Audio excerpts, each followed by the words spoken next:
네, 잠깐 함께 기도하겠습니다. 주님 감사합니다. 이 시간에 우리에게 말씀하여 주셔서 하나님의 말씀만 드러나게 하시고 그 말씀이 새겨지는 시간이 되게 하여 주옵소서.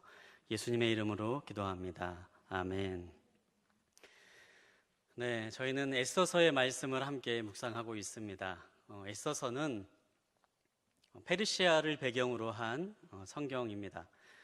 에스더서의 주제를 말씀드리자면 하나님의 보호하심, 하나님의 백성을 하나님께서 보호하신다라는 메시지를 담고 있는 그러한 성경입니다. 유대 민족이 페르시아에 살면서 민족의 대학살을 겪게 될 위기에 처하는 순간 하나님의 보호하심과 하나님의 섭리로 그들이 구원받게 된 사건을 다루고 있는 책이 바로 이 에스더서의 말씀입니다. 그런데 이 에스더서에는 굉장히 중요한 특징이 하나가 있습니다. 에스더서가 하나님의 섭리, 하나님의 보호하심, 하나님의 인치심을 말씀하고 있는 그런 성경임에도 불구하고 이 에스더서에는 하나님이라는 단어가 나오지 않습니다. 하나님이 나오지 않는 하나님의 보호하심, 하나님이 나오지 않는 하나님의 이끄심, 하나님의 인치심이 나오는 성경이 바로 이 에스더서인 것입니다. 왜 하나님의 섭리가 드러나는 이 에스더서에 하나님이라는 말이 나오지 않을까? 묵상을 하다가요, 그런 생각을 한번 해보았습니다. 페르시아라는 곳이 하나님을 섬기는 나라가 아니잖아요. 페르시아가 하나님을 믿는 나라가 아닙니다. 그곳에서 하나님이 어떻게 역사하시는가를 보여주시기 위해서 하나님께서 에스더서를 그렇게 기록하지 않으셨나, 그런 생각을 해봅니다. 이 말씀을 묵상하면서 저희들에게도 동일한 소원이 있게 되길 바랍니다. 하나님을 모르는 것 같은 이 세상, 하나님이 없다고 믿는 세상, 우리는 그런 세상을 살아가고 있습니다. 마치 하나님이 계시지 않는 것과 같이, 하나님이 통치하지 않으신 것과 같은 그런 세상을 살아가고 있는 우리들에게 하나님의 백성을 보호하시는 그 하나님의 역사와 또 하나님의 백성을 지키시고 이끄시는 그런 하나님의 위대하신 승리가 우리들의 삶 가운데 이 말씀을 묵상할 때에 이루어지는 역사가 있게 되기를 주님의 이름으로 축복합니다. 오늘 우리가 함께 볼 말씀은 에스더서의 6장에 있는 말씀입니다. 6장을 모르드게의 영광과 하나님의 섭리라는 제목으로 함께 말씀을 나누도록 하겠습니다. 먼저 1절에 있는 말씀 우리 함께 보도록 하겠습니다. 그날 밤 왕은 도무지 잠이 오지 않았습니다. 그래서 역대기 곧 자신의 통치 기록을 가져와 읽게 했습니다. 그날 밤이라는 말씀, 먼저 그날 밤이라는 말씀을 가지고 함께 말씀을 나누기를 원하는데요. 오늘 6장 1절에 있는 말씀은 그날 밤이라는 특별한 시점으로 이 말씀을 시작을 하고 있습니다. 여러분, 그날 밤이 어떠한 밤입니까? 우리가 이 그날 밤의 그 배경을 이해하기 위해서는 5장에 있는 말씀, 그 전의 역사를 우리가 잠깐 살펴봐야 하는데요. 5장에 있는 말씀을 우리가 한마디로 요약하자면 풍전등화라는 말로 요약할 수 있을 것 같아요. 바람 앞에 있는 등불이다.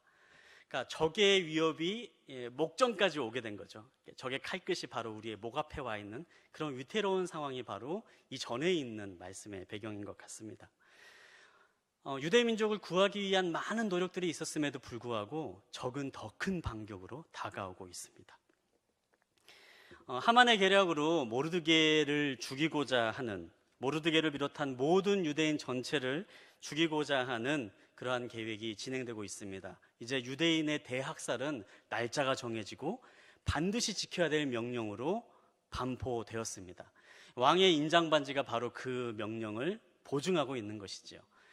요즘 우리 TV를 보면 많이 나오는 말이 있는데 불가역적, 그리고 검증 가능한, 그런 말 많이 나오잖아요.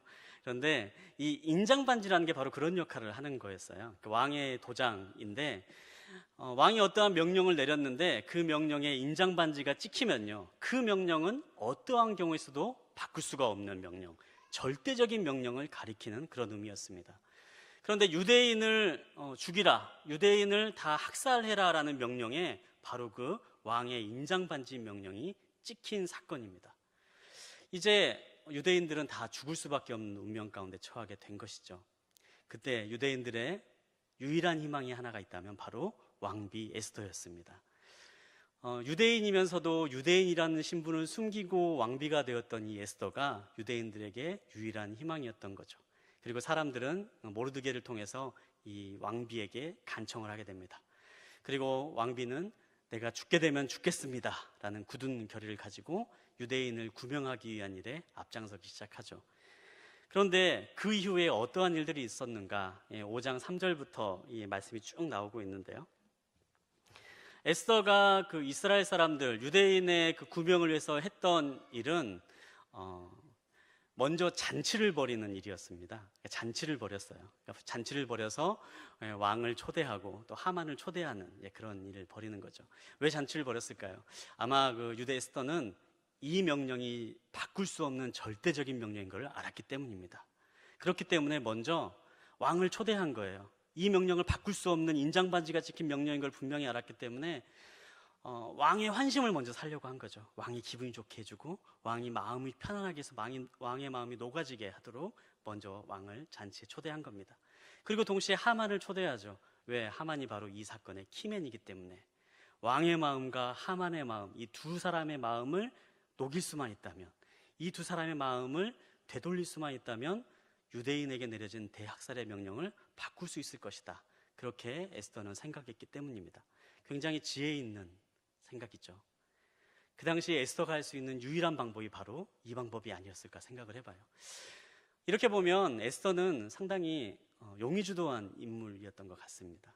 굉장히 용의주도하고 왕궁에서 왕비로 있으면서 또 궁중 정치도 굉장히 잘하는 그런 유능한 여성이 바로 에스더가 아니었을까 생각을 해봅니다. 그리고 에스더의 그 계획대로 왕의 마음이 점점점 열리기 시작을 합니다. 에스더, 당신의 소원이 무엇이든 내가 들어주겠소 이야기를 하죠. 하지만 에스더는 다시 한번 뜸을 들입니다.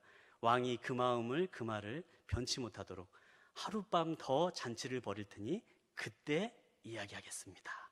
이렇게 이야기를 하는 거죠. 에스더의 구명의 노력은 점점점 효과를 발휘하는 것처럼 그렇게 보여지죠. 에스더가 이제 민족을 구할 일이 다가오는 것처럼 보여지는 게 5장의 장면입니다. 그런데 여기에 한 가지 변수가 생깁니다. 그 잔치를 갔다 다녀오던 하만의 마음이 변화가 일어나기 시작을 하는 건데요. 5장 12절부터 14절에 있는 말씀 우리 한번 함께 보도록 하겠습니다. 그리고 덧붙였습니다. 그런데 그게 다가 아니야. 에스더 왕비께서 준비한 잔치에 왕과 동반으로 초대된 사람이 나 말고 더 있겠어? 그리고 왕비께서 내일 또 왕과 함께 오라고 초대하셨어. 하지만 저 유다 사람 모르드게가 왕의 문 앞에 앉아 있는 한 이 모든 것들도 만족스럽지가 않아. 그 안에 세레스와 그의 모든 친구들이 그에게 말했습니다. 50규빗 높이로 나무를 세우고 아침에 왕께 모르드게를 거기에 매달자고 하십시오. 그러고 나서 왕과 함께 저녁 식사를 들러 가시면 얼마나 즐겁겠습니까? 하만은 이 제안을 좋게 받아들이고 나무를 세우게 했습니다. 에스더가 첫 번째 잔치를 벌이던 그날 하만의 집에서 일어난 일입니다. 에스더의 노력이 이루어지는 것 같은 그날 하만은 그 다음날 아침 모르드게를 죽일 계획을 실행하고자 합니다. 모르드게를 죽이는 게 뭐가 큰일이냐? 이 모르드게는요, 당시 유대인들의 그 정식적인 지주 같은 구심점과 같은 그런 역할을 했었어요. 그래서 모르드게로 사건으로 유대인의 학살이 벌어지는 일이 벌어지죠. 모르드게를 죽임으로 인해서 유대인에 대한 전면적인 박해가 시작되는 거예요. 이제 되돌릴 수 없는 그런 일들이 시작되는 겁니다. 언제 이 일이 일어났는가? 바로 에스더가 잔치를 벌인 그날 밤. 이제 에스더의 그 노력과 에스더의 수고가 점점 열매를 맺히려고 했던 바로 그날 밤 하만의 집에서 일어난 일입니다. 그리고 오늘 6장 1절의 성경은 바로 그날 밤 다시 시작하고 있습니다. 여러분, 이 그날 밤이 언제입니까? 여러분, 이 그날 밤이 언제인가요? 인간의 계획이 닫히는 밤입니다. 이 그날 밤이 언제인가요? 인간의 노력이 실패로 점점점 가는 그 순간입니다. 에스더가 그렇게 노력을 하고 에스더가 자신이 생각하는 가장 좋은 길을 제시하고 가장 현명하고 가장 지혜롭다고 생각되는 방법으로 왕에게 나아가 잔치를 벌이고 왕을 초대하고 왕의 환심을 사고 또 하만의 한심을 샀던 바로 그날 밤.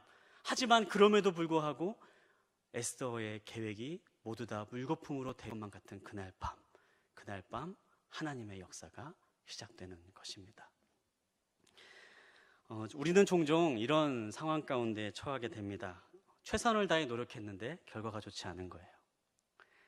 열심히 살았는데 뭔가 열매가 거두어지지 않습니다. 하나님의 말씀을 따라 살았고 하나님 말씀대로 헌신했고 충성했고 하나님께서 하라는 모든 일을 했고 하나님의 뜻대로 행했음에도 불구하고 그 일이 실패로 돌아가는 것 같은 그러한 상황을 우리는 종종 맞이하게 됩니다.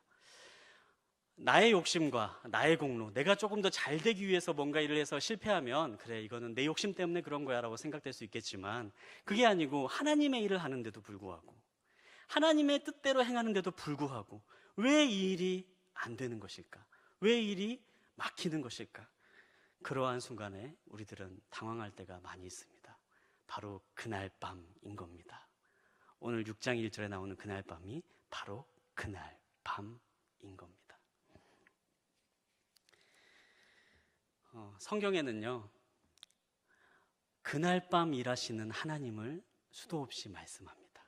인간의 노력이 막혔을 때, 인간의 계획이 실패했을 때, 하나님의 뜻임에도 불구하고 그게 진척되지 않았을 때, 바로 그 순간 일하시는 하나님, 하나님의 때, 하나님께서 일하시는 바로 그때를 성경에는 수도 없이 이야기하고 있죠. 전도서 3장 2절부터 8절까지 있는 말씀을 보면요, 특별히 우리들의 인생 가운데 하나님의 때가 있음을 우리에게 분명히 얘기해주고 있는데요, 말씀을 보면 그렇습니다. 태어날 때가 있고 죽을 때가 있고 또 심을 때가 있고 뽑힐 때가 있다. 죽일 때, 치료할 때, 허물 때, 세울 때, 울 때, 웃을 때, 슬퍼할 때, 춤출 때, 돌을 던질 때, 돌을 모을 때, 품을 때, 멀리할 때, 찾을 때, 포기할 때, 간직할 때, 던져버릴 때, 찢을 때, 꿰맬 때, 잠잠할 때, 말할 때, 사랑할 때, 미워할 때, 전쟁의 때, 평화의 때가 있다.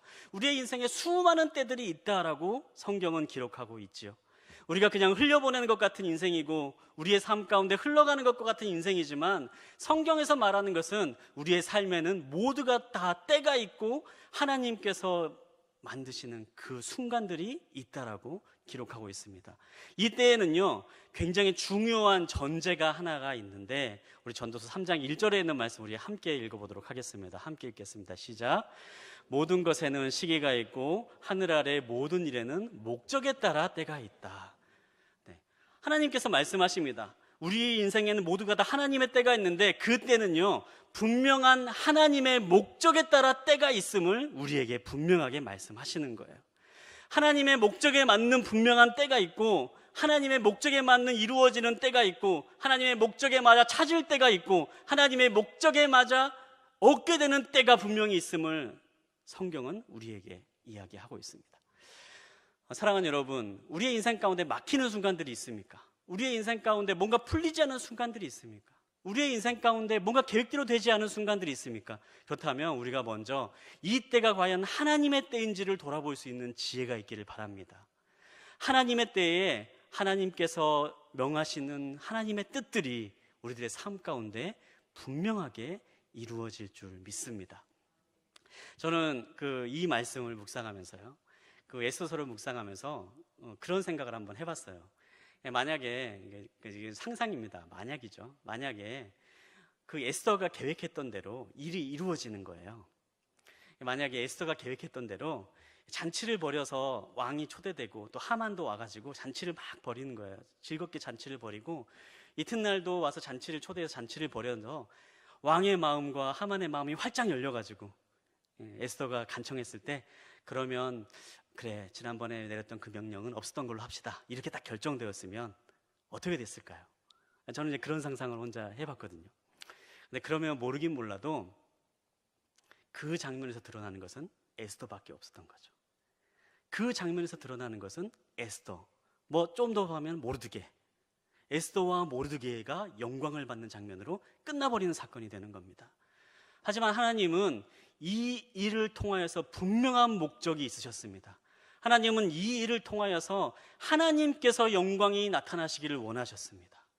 그리고 이 일을 통하여서 하나님의 백성을 대적하는 사람들, 하나님을 믿지 않는 사람들까지도 하나님의 백성을 대적했을 때에 하나님의 원수로 여기고 그들을 진멸하시는 하나님, 이방 땅에서도 역사하시는 하나님, 아무도 하나님을 모르는 곳에서도 하나님의 백성을 보호하시고 인치시는 하나님, 바로 그 하나님이 드러나고 하나님의 영광이 드러나기를 원하셨던 것이지요.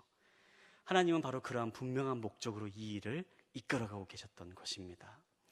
사랑하는 여러분, 우리가 바로 그 하나님의 때를 분별할 수 있는 지혜가 되길 바랍니다. 우리가 인간의 계획과 인간의 방법으로 또 우리가 생각했을 때 이 일은 정말 이때 이루어져야 될 것만 같아, 그런 조급짐이 우리가 들 때에 우리가 그때 잠시 우리의 호흡을 내려놓고, 하나님, 이게 내가 원하는 때에 이루어지는 것이 아닌 정말 하나님께서 원하시는 때에, 하나님께서 내 삶 가운데 목적으로 두신 바로 그 때에 나의 삶 가운데 이루어지기를 원합니다. 하나님, 그러할 때에 하나님의 영광이 드러나게 될 줄 믿습니다. 바로 그렇게 결단하고 나아갈 수 있는 저와 여러분이 되시기를 예수님의 이름으로 축복합니다. 우리 성경 말씀 계속해서 보도록 하겠습니다. 6장 1절부터 3절까지 있는 말씀 우리 함께 보도록 하겠습니다. 그날 밤 왕은 도무지 잠이 오지 않았습니다. 그래서 역대기 곧 자신의 통치 기록을 가져와 읽게 했습니다. 그런데 거기 문을 지키던 왕의 두 신하 빅다나와 데레스가 아하수에로 왕을 암살하려던 음모를 모르드게가 폭로했다는 대목이 있었습니다. 왕이 물었습니다. 이 일로 모르드게가 어떤 영예와 지위를 받았느냐? 왕을 섬기는 젊은이들이 대답했습니다. 그를 위해 시행된 것은 아무것도 없었습니다. 아멘. 그날 밤에 왕이 잠이 오지 않아서 역대기 기록을 읽게 되었습니다. 근데 역대기 기록을 읽었는데 그때 읽게 된 얘기가 모르드게가 빅다나와 데레스라고 하는 왕의 부하가 왕을 암살하려고 했던 그 음모를 밝히고 왕을 구했던 그 장면을 보게 된 거죠. 이 이야기는 에스더서 2장에도 나와 있는 내용입니다. 에스더서 2장을 보면 모르드게가 빅다나와 데레스라고 하는 왕의 부하가 왕을 암살하려 했던 그날을, 그 소식을 알게 되고 그거를 에스더 왕비에게 전하고 왕을 목숨을 구해주었다라는 기록이 에스더 2장에도 나오고 있죠. 유대의 역사가 요세푸스의 기록에 따르면 어떻게 이 모르드게가 알게 되었을까? 이제 요세푸스의 기록이 그렇게 신뢰 있는 기록은 아니지만 당시에 이제 바라바라고 하는 그 종이 한 명 있었대. 유대인 종이 한 명 있었다 그래요. 근데 바라바라고 하는 유대인 종이 이 빅다나고 데레스라고 하는 사람의 집에서 일을 하고 있는데 그들이 왕 모의하고 있는 그런 소식을 듣게 됩니다. 그래서 이제 이 바라바라고 하는 종이 같은 유대인이었던 이제 모르드게에게 그 사실을 알리고 이 모르드게를 통해서 이렇게 발각되는 이제 그런 사건이었다라고 이제 기록되어 있는데요.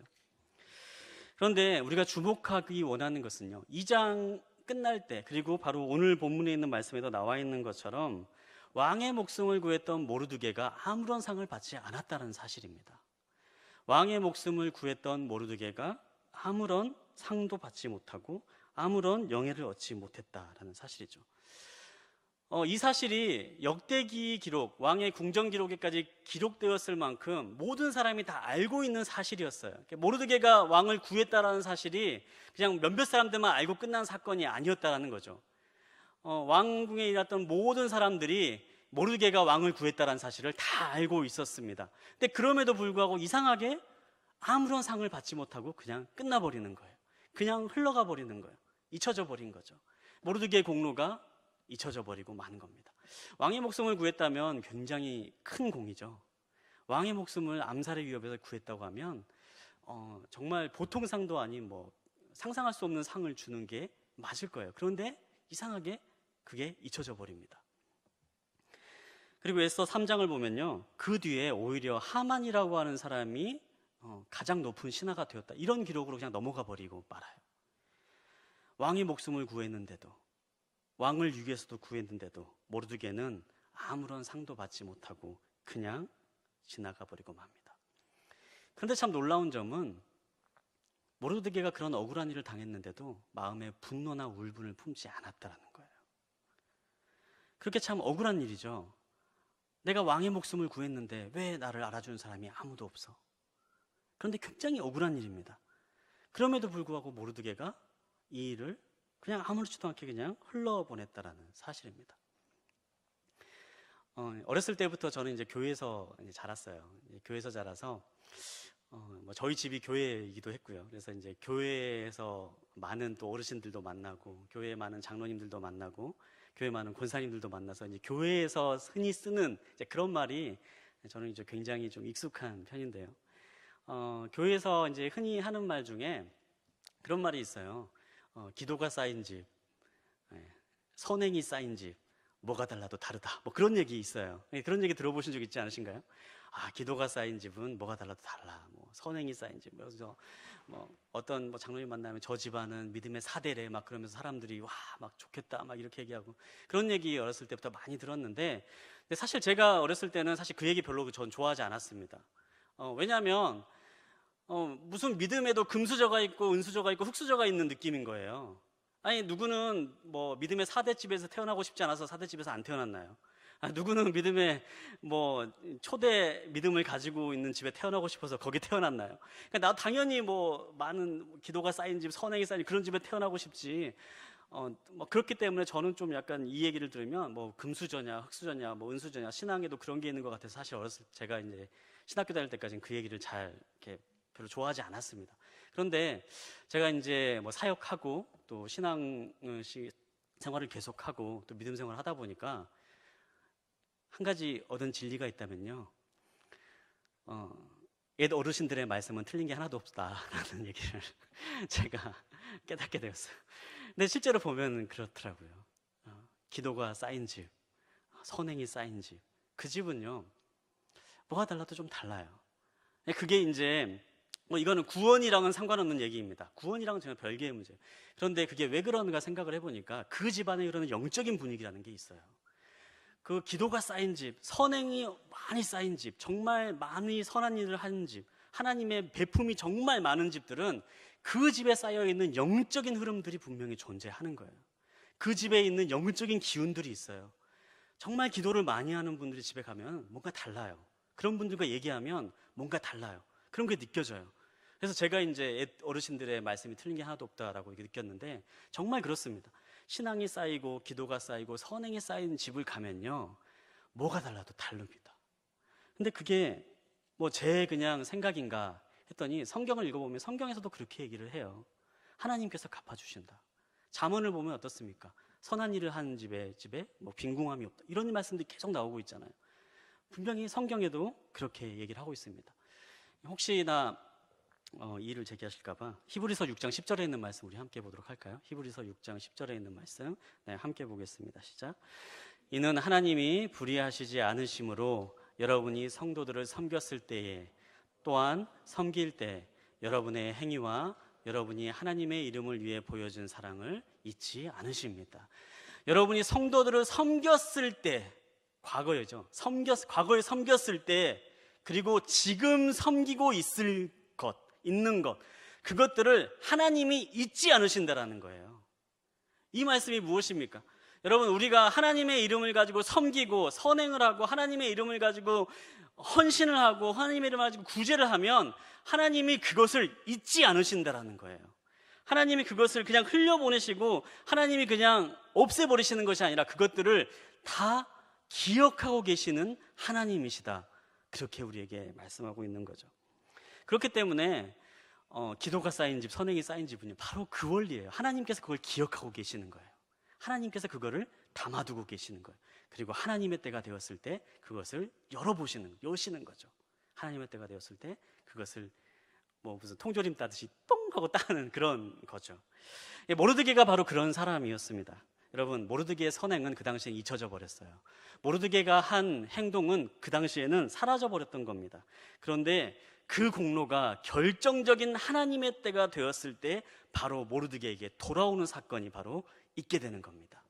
과거에 왕을 구했을 때에 사람들은 아무도 그 선행을 몰라줬고 그 공로를 아무도 기억하지 않았지만 하나님은 그 공로를 묻어두셨다가 바로 지금 이 순간 들어서 결정적인 순간에 유대 민족을 구하는 데에 사용하고 계시는 것입니다.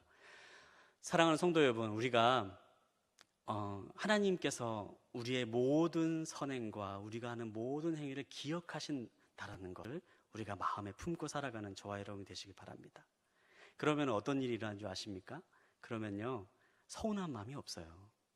그러면 마음 가운데 아쉬운 게 없어요. 억울한 게 없어요. 그러면 그냥 모든 일이 다 괜찮은 거예요. 예, 교회에서 사역을 하다 보면 교회에서 이제 열심히 신앙생활 하시는 분들이 가장 조심해야 될 병이 하나가 있어요. 섭섭병이라는 병이죠. 섭섭병. 이 병의 특징은 그냥 교회에 왔다 갔다만 하시는 분들은 절대 안 걸리는 병이에요. 교회에서 섭섭한 그런 일은 절대 없습니다. 그런데 정말 교회에서 열심히 사역하시는 분들, 정말 교회에 헌신하시는 분들, 이분들이 걸리면 정말 힘든 병이 섭섭병이라는 거예요. 섭섭한 거예요. 너무 열심히 했는데, 정말 최선을 다했는데, 정말 헌신했는데 아무도 그걸 알아주지 않는 것 같아서 섭섭한 거예요. 그런데 이 섭섭병에 걸리면 말씀도 안 들어와요. 이 섭섭병에 걸리면 기도도 안 돼요. 찬양도 안 나와요. 그리고 이 섭섭병에 걸리면 이제 섭섭병이 2단계에 들어가시면 다른 분들을 공격해요. 공동체를 공격합니다. 교회를 공격합니다. 그런데 우리가 하나님께서 우리의 모든 것을 다 기억하시고 갚아주시는 하나님이라는 사실을 우리가 기억한다면 우리의 마음 가운데 이 섭섭함이 사라지는 거예요. 왜? 하나님이 다 기억하고 계시기 때문에, 하나님이 다 갚아주시는 분이시기 때문에. 요셉의 인생이 바로 그랬습니다. 요셉의 인생이 어땠나요? 요셉의 인생은 억울함 투성이었죠. 노예로 잡혀가는 것도 억울해.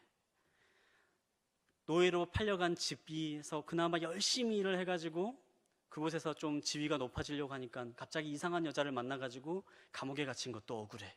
감옥에 갇혔는데 감옥에서도 열심히 일을 해가지고 고위관리가 감옥에 갇힌 걸 만나가지고 이야기를 하는데, 고위관리한테 나중에 여러분 꿈도 해몽해주면서 친절도 베푸면서 나중에 여러분들이 복직하게 되면 나를 위해서 좀 힘써 주십시오, 신신당부를 하는데, 그 고위관리들이 복직한 다음에 어떻게 됐나요? 요셉을 다 잊어버렸어요. 요셉을 2년 동안 생각도 안 하고 있었어요. 그래도 요셉의 마음 가운데 억울함이 없었다라는 거예요. 왜? 요셉은 하나님과 동행하는 사람이었기 때문에, 하나님을 기억하는 사람이었기 때문에, 하나님께서 갚아주시는 분임을 알았기 때문에 요셉의 삶에 그런 억울함이 없었고 요셉의 삶에 그런 분노가 없었다는 사실입니다. 여러분, 그래서 이 비밀을 아시는 분들은요, 오히려 드러내놓고 사역하지 않으세요. 드러내놓고 선행을 하지 않으세요. 오히려 이 비밀을 아시는 분들은 남이 보이지 않는 곳에서 선행을 하고요, 남이 보이지 않는 곳에서 선행을 묻어주고 기도를 묻어두고 남이 보이지 않는 곳에 묵묵히 섬기고 그렇게 사역을 하십니다. 하나님이 아시고 갚아주심을 알기 때문입니다. 마태복음 6장 1절부터 4절까지의 말씀을 보면 예수님께서 우리에게 이렇게 말씀하십니다. 우리 함께 보도록 하겠습니다. 너희는 사람들에게 보이려고 의를 행하지 않도록 조심하라. 그렇지 않으면 하늘에 계신 너희 아버지께 상을 받지 못할 것이다. 그러므로 가난한 사람을 구제할 때는 위선자들처럼 사람의 칭찬을 받으려고 회당과 거리에서 나팔 불며 떠들지 말라. 내가 진실로 너희에게 말한다. 그런 사람들은 자기 상을 이미 다 받았다. 너는 가난한 사람을 구제할 때 오른손이 하는 일을 왼손이 모르게 하여라. 그래서 내 착한 행실을 아무도 모르게 하여라. 그리하면 남모르게 숨어서 보시는 너희 아버지께서 너희에게 갚아주실 것이다. 예수님께서 말씀하시죠. 남모르게 선행하면 너희 하나님께서 너희를 갚아주실 것이다. 아무도 기억하지 못하는 것일지라도 하나님은 다 기억하고 계셨다가 하나님이 너희를 갚아주실 것이다. 하나님께서 너희를 영광스럽게 할 것이다. 하나님께서 너희를 높여줄 것이다. 하나님께서 너희를 영화롭게 할 것이다. 예수님께서 말씀하십니다. 저는 이게 모르드의 영광을 생각하면서요, 그런 생각을 해봐요. 사람의 영광이냐 하나님께 받은 영광이냐. 모르드의 영광은요, 사람에게로부터 받은 영광이 아니었습니다.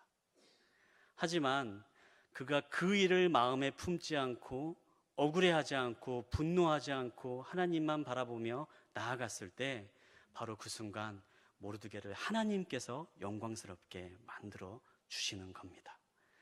사랑하는 성도 여러분, 우리가 바로 그런 하나님께 영광받는 그런 인생이 되길 바랍니다.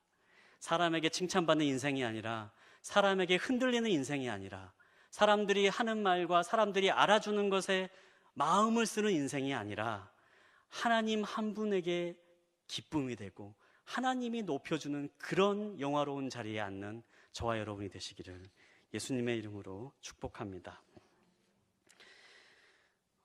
6장 1절부터 5절까지 있는 말씀 우리 한 번 더 함께 보도록 하겠습니다. 그날 밤 왕은 도무지 잠이 오지 않았습니다. 그래서 역대기 곧 자신의 통치 기록을 가져와 읽게 했습니다. 그런데 거기 문을 지키던 왕의 두 신하 빅다나와 데레스가 아하수에로 왕을 암살하려던 음모를 모르드게가 폭로했다는 대목이 있었습니다. 왕이 물었습니다. 이 일로 모르드게가 어떤 영예와 지위를 받았느냐? 왕을 섬기는 젊은이들이 대답했습니다. 그를 위해 시행된 것은 아무것도 없었습니다. 왕이 말했습니다. 누가 뜰에 있느냐? 그때 하만이 자기가 세워둔 나무에 모르드게를 매달려고 한다는 것을 왕께 말하기 위해 막 왕궁 바깥들에 들어섰습니다. 그 시종들이 대답했습니다. 하만이 뜰에 서 있습니다. 왕이 명령했습니다. 들여보내라. 그날 밤 하나님이 일하시는 바로 그날 밤 왕이 잠이 오지 않았습니다. 에스더가 왕 앞에 나아가 잔치를 열어서 어떻게 하면 민족을 구할 수 있을지 노력했던 바로 그날 밤. 이 밤에 어찌됐든지 왕이 잠이 오지 않았어요. 근데 그 잠이 오지 않았다라는 이렇게 기록된 이 표현은요, 원어를 보면 이렇게 흔들리다라는 그런 표현의 의미가 사용되었습니다. 그러니까 이 말은 무엇이냐면, 직역하자면 왕의 잠이 흔들렸다라는 표현으로 기록이 되었던 이 구절이에요. 그런데 이 구절이 의역되어서 왕이 잠이 오지 않았다라고 기록되었죠. 잠을 자고 싶은데 왕의 잠이 흔들린 거예요. 왕의 잠이 흔들린 겁니다. 그런데 밤에 잠이 오지 않으면 왕이 할 수 있는 일 정말 많이 있죠. 뭐 술을 더 마실 수도 있고요. 아니면 뭐 수라를 가져오라 갈 수도 있고, 뭐 무희들을 불러서 막 즐길 수도 있고, 그리고 뭐 밀렸던 일을 더 할 수도 있는, 왕이 잠이 오지 않으면 할 수 있는 일은 정말 너무 많았습니다. 그런데 하필이면 그때 왕이 선택했던 게 역대기를 가져와라 라는 거였죠. 정말 우연이었습니다. 역대기를 가져와라. 역대기를 가져왔는데 읽었는데, 근데 또 하필이면 우연히 읽는 부분이 바로 모르드게가 왕을 구해준 그 사건을 보게 된 겁니다. 우연입니다. 우연히 읽게 된 거죠. 갑자기 왕은 평소 같았으면 이 일을 그냥 흘려보냈는데 갑자기 이 일을 보고 딱 꽂힌 거예요. 이 일에 갑자기 눈이 간 겁니다. 그래서 물어봅니다. 이때 모르드게에게 어떤 상을 주었느냐? 근데 아무도 안 줬다라는 거예요. 아무것도 안 줬다라는 거예요. 그때 왕이 결심하죠. 뜰에 누가 있는지 한번 불러보아라. 근데 바로 그때 하만이 들어옵니다. 우연이죠. 우연히 하만이 들어옵니다. 하만이 들어오자 왕이 하만을 드리라고 합니다. 하만에게 말합니다. 내가 영예롭게 하고 싶은 사람이 있는데 그 사람에게 어떻게 하면 좋겠느냐?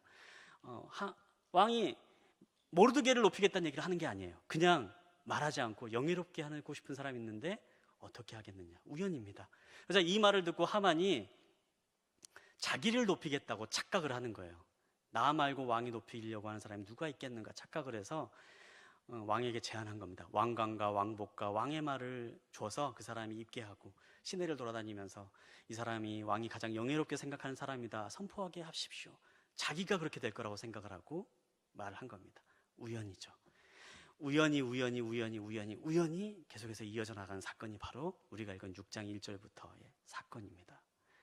여러분, 이게 우연일까요? 이게 우연일까요? 우연이 아니죠. 우리는 사람들이 말하는 그 우연 뒤에 역사하시는 하나님을 봅니다. 믿음이 없는 사람은 우연이라고 말을 합니다. 우연이 일어났고 우연이 일어났고 우연이 일어났어. 우연이 일어났어. 믿음이 없기 때문에 이렇게 보는 거예요. 하지만 이 모든 역사를 주관하시고 이끌어 가시는 하나님을 믿는 사람들은 이 모든 우연들이 바로 하나님이 일하시는 순간임을 알게 되는 겁니다. 우리들의 생각과 상식으로는 우연이라는 말밖에 생각할 수가 없는 거예요. 우리들의 생각과 상식으로는 이러한 일이 일어날 수 없다라고 단정하고 있기 때문에 하나님이 일하실 때 이건 우연히 일어난 일이야 라고 말합니다. 하지만 하나님을 믿는 우리들은 그 사건이 바로 하나님의 섭리 안에 있고 하나님의 주관 안에 있고 하나님의 계획 안에 있는 일임을 분명하게 알고 있습니다. 성경을 보면 이렇게 이야기합니다. 이사야서 43장 19절부터 20절까지의 말씀을 보면요, 이렇게 말씀하고 있죠. 보라, 내가 새 일을 행하고 있다. 이제 막 솟아나고 있는데 너희는 느끼지 못하느냐? 내가 광야에 길을 내고 사막에 강을 만들고 있다. 들짐승과 자칼과 부엉이가 나를 공경할 것이다. 내가 광야에 물을 대고 사막에 강을 만들어서 내가 택한 백성들이 마시게 할 것이기 때문이다. 하나님께서 그분이 택하신 백성을 마시게 하기 위해서 광야에 길을 내고 사막에 강을 내겠다고 말씀하십니다. 광야에서 물이 나게 하겠다 말씀하시는 거예요. 이 모든 일들은 다 우리의 상식으로는 불가능한 일들입니다. 다 우연처럼 보이는 일들이에요. 하지만 하나님은 분명하게 말씀하세요. 너희들이 불가능하다고 생각되는 그 일도 나는 할 수 있는 하나님이다. 나는 할 수 있는 하나님이다. 하나님의 능력이 너희와 함께 있다. 이렇게 말씀하고 있는 겁니다. 사랑하는 여러분, 하나님이 어떠한 분입니까? 광야에 길을 내시는 하나님이세요. 길이 없으면 길을 만드시는 하나님입니다. 물이 없으면 사막에 물을 내시는 분이 바로 하나님이십니다.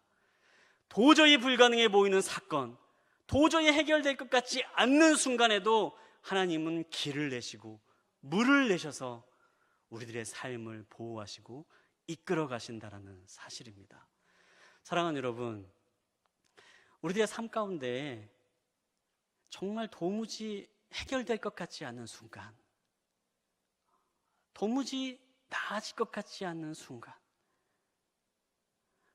이 일은 정말 불가능할 것 같던 순간, 하지만 그러한 순간이라도 하나님께서 함께 하시면 모든 일이 가능하게 될 줄 믿습니다. 그분은 광야에 길을 내시는 하나님이십니다. 그분은 사막의 메마른 땅에서 물을 솟아나게 하시는 하나님이십니다. 하나님을 바라보시기 바랍니다. 하나님의 능력을 의지하시기 바랍니다. 제가 이 본문에 있는 말씀을 묵상하면서 찬양을 하나가 떠올랐어요. 이 시간에 한번 그 찬양을 좀 함께 불렀으면 좋겠는데요. 나의 가는 길이라는 찬양입니다. 잘 아시는 찬양, 잘 아시는 분도 계실 거예요. 가사를 제가 먼저 읽어드리면, 나의 가는 길 주님 인도하시네. 그는 보이지 않아도 날 위해 일하시네. 주 나의 인도자 항상 함께 하시네. 사랑과 힘 베푸시며 인도하시네. 광야의 길을 만드시고 나를 인도해 사막의 강을 만드신 것 보라. 하늘과 땅이 변해도 주의 말씀은 영원해. 내 삶 속에 새 일을 행하네. 사랑하는 여러분, 하나님이 어떤 분인가? 하나님이 역사가 어떻게 일어나는가? 하나님은 광야의 길을 내시는 하나님이십니다. 하나님의 백성을 보호하시기에 메마른 땅에 물을 내시는 하나님이십니다. 하나님의 때에 하나님의 방법으로 역사하시는 하나님입니다. 우리는 그 하나님만 믿고 바라보면 되는 거예요. 세상 사람들이 알아주지 않아도, 세상 사람들이 나의 수고와 노력을 인정해주지 않아도 우리는 그 하나님만 바라보고 나아가면 되는 겁니다. 그러면 하나님께서 하나님의 때에 하나님의 방법으로 우리를 영화롭게 하실 줄 믿습니다. 지금 우리가 함께 찬양할 때에 이 찬양이 우리의 고백이고 또 우리의 바람이고 우리의 믿음이 되길 바랍니다. 우리 시간에 함께 찬양하도록 하겠습니다. 나의 가는 길, 나의 가는 길 주님 인도하시네. 그는 보이지 않아도 날 위해 일하시네. 주 나의 인도자 항상 함께 하시네. 사랑과 힘 베푸시며 인도하시네. 인도하시네. 나의 가는 길, 나의 가는 길 주님 인도하시네. 그는 보이지 않아도 날 위해 일하시네. 주 나의 인도자 항상 함께 하시네. 사랑과 힘 베푸시며 인도하시네. 인도하시네. 광야에 길을 만드시고 날 인도해 사막의 강 만드신 것 보라. 하늘과 땅 변해도 주의 말씀 영원히. 삶 속에 새 일을 행하리. 나의 가는 길 주님 인도하시네. 그는 보이지 않아도 날 위해 일하시네. 주 나의 인도자 항상 함께 하시네. 사랑과 힘 베푸시며 인도하시네.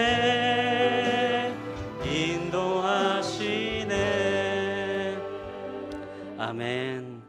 하나님이 우리의 길을 만드시는 하나님이실 줄 믿습니다. 이 시간에 그 하나님의 능력으로 또 한 주간 하나님의 말씀으로 승리하며 살아가는 저와 여러분이 되시기를 예수님의 이름으로 축복합니다. 자, 우리 함께 기도하겠습니다. 사랑하는 주님, 우리의 삶을 인도하시는 하나님을 신뢰합니다. 하나님의 기쁨이 되는 삶이 되게 하시고 하나님의 뜻을 신뢰하며 하나님의 역사하심을 바라보며 나아가는 삶이 되게 하여 주옵소서. 우리에게 선하신 하나님의 목적과 계획이 있음을 믿습니다. 하나님께서 높이시는 인생이 되게 하여 주시고 사람이 높이는 것을 부러워하는 인생이 아니라 하나님으로부터 영광을 받는 하나님이 높이는 인생을 사모하며 나아가는 믿음의 사람들이 되게 도와주시옵소서. 예수님의 이름으로 기도합니다. 아멘.